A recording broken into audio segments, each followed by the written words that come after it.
इस वक्त हम हल्द्वानी में हैं। हमारे साथ हेमंत साहू हैं जो सामाजिक कार्यकर्ता भी हैं। किस तरीके से देखते हैं 10 साल भाजपा का कार्यकाल रहा और मोदी जी के नेतृत्व में सरकार चली है, अब 2024 का चुनाव नज़दीक है, किस तरीके से देखते हैं?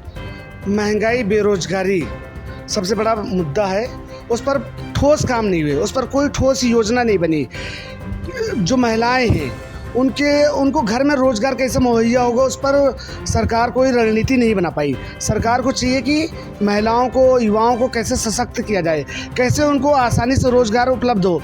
अगर बात करें बदहाल स्वास्थ्य सेवाओं की, तो स्वास्थ्य सेवा का हाल बस से ज़्यादा बदतर है। चाहे हम बात करें सुशीला तिवारी हॉस्पिटल की बात करें, चाहे शोभन सिंह जीना बेस हॉस्पिटल की बात करें, चाहे महिला चिकित्सालय की बात करें, चाहे कुमाऊं और प्रदेश के अन्य हॉस्पिटलों की बात करें, तो सभी जगह स्थिति ख़राब है। कहीं डॉक्टर नहीं है, तो कहीं दवा नहीं है, तो कहीं अल्ट्रासाउंड मशीन ख़राब है, तो कहीं एक्सरे मशीन ख़राब है, तो कहीं सिटी स्कैन मशीन ख़राब है। तो जनता परेशान है। और जनता, अच्छे दिनों की बात तो मोदी सरकार के द्वारा की गई, लेकिन अच्छे दिन नहीं आए।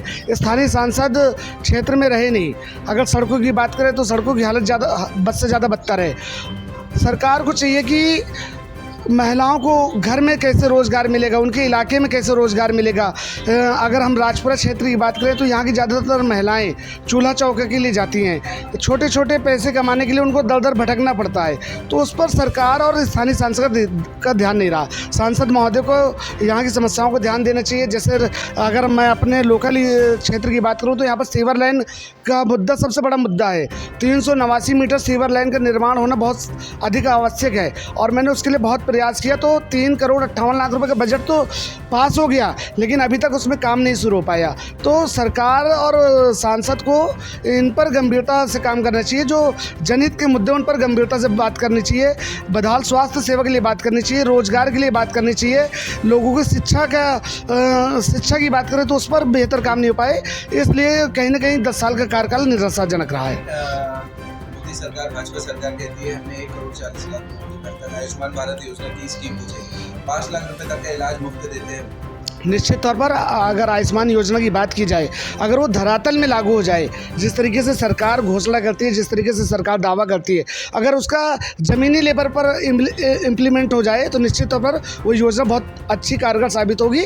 लेकिन वो हवाई योजना है। चाहे आप कृष्णा हॉस्पिटल में चली जाइए, चाहे ब्रजलाल हॉस्पिटल में चली जाइए, सुशीला तिवारी और बेस हॉस्पिटल को छोड़ दीजिए तो आयुष्मान कार्ड हर जगह 100 पीस बन के रह गए हैं और आयुष्मान कार्ड लोगों के ज़्यादातर बंद हो चुके हैं। तो इस पर भी विशेष फोकस करना चाहिए। वो उस योजना के भी लोगों को लाभ नहीं मिल पा रहा है। भाजपा की तमाम योजनाएं हैं, जैसे हर घर जल और आपका हर घर जनधन खाते हो गए, ऐसी तमाम योजनाएं भाजपा सरकार लेकर आई है। लेकिन क्या लगता है कि भाजपा सरकार की जो नीतियां हैं वो सही नहीं? जनधन खाते में जब धन ही नहीं होगा तो जनधन बेकार है। सरकार ने बहुत बड़ी बड़ी बातें की थी कि जनधन में महिलाओं को हम इस तरीके से पैसे देने का काम करेंगे, इस तरीके की योजनाओं के माध्यम से पैसे देने का काम करेंगे। लेकिन आप अगर ग्राउंड में जाएंगे तो किसी भी महिला को कोई पैसा नहीं मिला और जनधन के खाते जीरो बैलेंस में थे तो जीरो बैलेंस में ही चल रहे हैं और वो लैप्स होने वाले, बंद होने की कगार में हैं।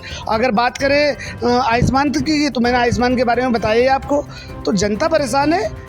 सब कुछ डिजिटल इंडिया कर रहे हैं, लेकिन नेटवर्क नहीं है, लोगों को मोबाइल में पैसे नहीं है, रिचार्ज नहीं है, तो कहाँ से डिजिटल इंडिया चलेगा। सरकार पूरी तरह से फेल है, जनता निराश है, हताश है।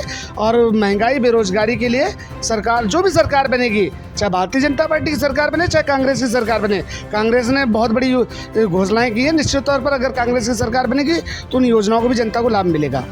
तो इस वक्त हमारे साथ हेमंत साहू सामाजिक कार्यकर्ता हैं, जिनसे हमने बात करी। लोकसभा चुनाव 2024 नज़दीक हैं। चुनाव को किस मुद्दों को, अहम मुद्दों को लेके इस बार जो जनता अपना मत का प्रयोग करेगी। तो फिलहाल ऐसी तमाम खबरें चुनाव से जुड़ी हम आपके बीच लाते रहेंगे। तब तक के लिए आप जुड़े रहें। नमस्कार।